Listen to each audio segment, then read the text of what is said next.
Welcome to Night Coffee Crime, where we uncover the most mysterious and haunting true stories from around the world. In today's video, we'll delve into the chilling case of Anneliese Michel, a young woman whose tragic story stands at the crossroads of faith, medicine, and the unknown. Prepare your favorite cup of coffee as we journey into a tale that continues to provoke debate and fascination to this day. Anneliese Michel was born in September 1952 in Kleinburg, a small town in Germany. From an early age, her life was deeply shaped by her strict Catholic upbringing. Her parents, Joseph and Anna, instilled a strong religious devotion in her, and Anneliese adhered to the values of piety and discipline. Anneliese attended Mass twice a week and was expected to maintain her faith at all times. Her devotion went beyond mere obligation. In an attempt to atone for the sins of others, she went to extreme lengths, such as sleeping on a bare floor during the harsh winter months. Anneliese was well liked in school, described as happy and friendly by her teachers, and excelled in subjects like languages. Despite the challenging demands of her faith, she was seen as a bright and promising young student. By the age of 16, Anneliese experienced a sudden, unexplained blackout while at school. That night, she awoke in a trance-like state and wet the bed, a frightening and mysterious event. Her parents, however, dismissed this as an isolated incident and chose to move forward without any concern. But the following year, an eerily similar occurrence happened, prompting Anneliese's family to seek medical advice. She visited a doctor who, after an examination, found no physical explanation for her symptoms. It wasn't until 1970 that a significant diagnosis would change the course of her life. Anneliese's physical and mental health challenges intensified over time. It wasn't until 1970 that she was hospitalized for tuberculosis, a serious bacterial infection that can affect various parts of the body, including the bones, glands, and nervous system. During this period, her parents and doctors were already concerned about her well-being, but the real breakthrough came when Anneliese was evaluated by a neurologist.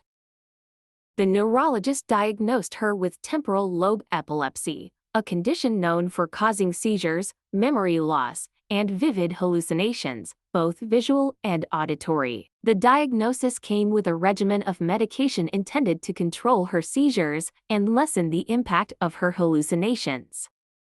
Unfortunately, the prescribed treatments did not prove effective in halting her episodes. Anneliese's struggles became more pronounced. She started hearing voices and claimed to see the face of the devil. These experiences were deeply unsettling, leaving her and her family in a state of constant fear and confusion. Despite the increasing severity of her symptoms, Anneliese managed to push forward with her life. She returned to school, graduated, and pursued higher education at the University of Würzburg, where she trained to become a teacher. Her resilience and determination were evident, yet beneath her outward efforts, the grip of her condition continued to tighten. The voices and visions that tormented her were more than just a medical condition, they became an all-consuming part of her existence. As her mental and physical health declined, Anneliese began experiencing more alarming symptoms. During her prayers, she started to have vivid hallucinations and felt an overwhelming sense of being damned, as though the devil had taken hold of her. Voices whispered to her, telling her she was damned and would rot in hell, cementing her belief that she was under demonic possession. Her family and those around her observed increasingly disturbing behavior, which they attributed to the influence of demons. Anneliese was seen crawling under tables, barking like a dog, eating spiders, biting the head off a dead bird, and licking her own urine from the floor. This behavior was both shocking and incomprehensible to those who knew her. Her symptoms worsened over time. Reports described her ripping off her clothes, consuming insects, and even performing 400 squats a day. Anneliese also began avoiding crosses and holy water, further reinforcing her conviction that she was under the grip of an evil force. As Anneliese's condition grew worse, her family turned to the church for assistance. They believed that her symptoms were beyond the reach of medical treatment and that she was under the influence of dark forces. Anneliese and her family approached several priests, seeking an exorcism to help free her from what they believed to be demonic possession.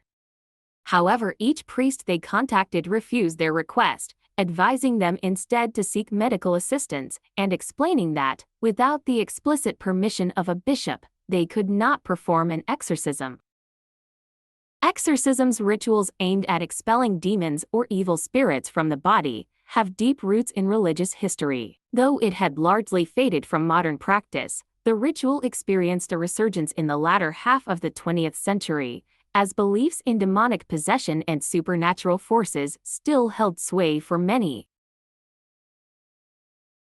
Eventually, they found a priest, Father Ernst Alt, who was convinced by her experiences and believed she was truly possessed. In later court documents, Alt noted that she didn't look like an epileptic, which added weight to his conviction that her condition was more than medical. Anneliese herself reached out to Father Alt, expressing her torment in writing, "I am nothing. Everything about me is vanity. What should I do? I have to improve. You pray for me." On another occasion, she confided, "I want to suffer for other people, but this is so cruel." Moved by her plight, Father Alt petitioned the local bishop, Joseph Stengel, who, after careful consideration, approved the request. This led to the involvement of another priest, Arnold Renz, who was granted permission to carry out the exorcism rites. Her parents, firmly believing that only an exorcism could bring relief, were finally given the church's blessing to proceed. Over a span of 10 months, Anneliese Michel stopped taking her epilepsy medication and underwent 67 exorcism sessions. These grueling rituals involved her being physically restrained while priests attempted to drive out the malevolent forces they believed were possessing her. During these sessions, the clergy reported that Anneliese was inhabited by at least 6 demons, each more sinister than the last. According to them, the demons included Lucifer, Judas Iscariot, Nero, Cain, Adolf Hitler, and even Fleischmann, a disgraced 16th-century priest. They claimed that these spirits vied for control of Anneliese's body and communicated through her with a guttural, growling voice. Throughout the exorcisms, Anneliese refused food and medical attention. Her physical condition rapidly deteriorated, and her weight plummeted to just 70 pounds, approximately 30 kilograms. On July 1, 1976, Anneliese Michel, only 23 years old, succumbed to malnutrition and dehydration. Following her death, an autopsy revealed severe physical signs of suffering, including fractured teeth, bruised limbs, and black eyes. The story of Anneliese's tragic death quickly gained widespread attention in Germany and beyond, sparking a national debate about faith, medicine, and responsibility. Her parents, along with the 2 priests involved in the exorcisms, Arnold Renz and Ernst Alt, were charged with negligent homicide. The priests defended their actions, claiming they conducted the exorcisms as an approved religious practice after 4 years of medical treatment had failed to alleviate Anneliese's condition. They argued that their intention had been to help her, not harm her. In an effort to justify their conduct, the priests even used a recording of one of the exorcism sessions as evidence in court.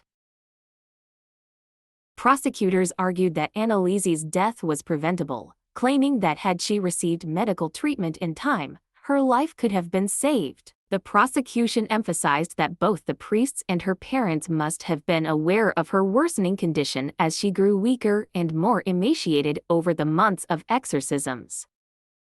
In 1978, the trial concluded with the conviction of Anneliese's parents and the priests involved in the exorcisms. The 2 priests, Arnold Renz and Ernst Alt, were given prison sentences of 6 months, which were later suspended, along with 3 years of probation.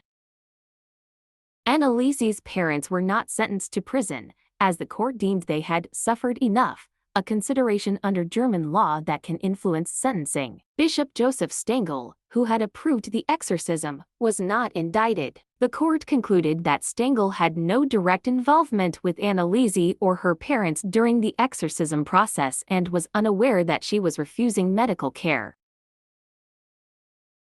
Even decades after her tragic death, Anneliese Michel remains a figure of fascination for many. To some, Anneliese is seen as an unofficial saint, revered for her perceived sacrifice and the belief that she atoned for the sins of others.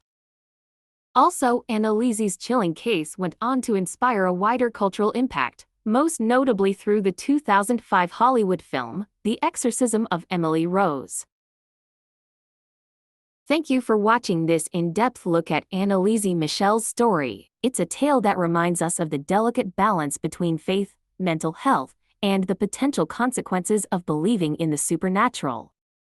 If you found this video thought-provoking, please consider liking, sharing, and subscribing to Night Coffee Crime for more true crime stories that delve into the darkest corners of human nature. And as always, we welcome your thoughts and reflections in the comments below. Until next time, take care and stay safe.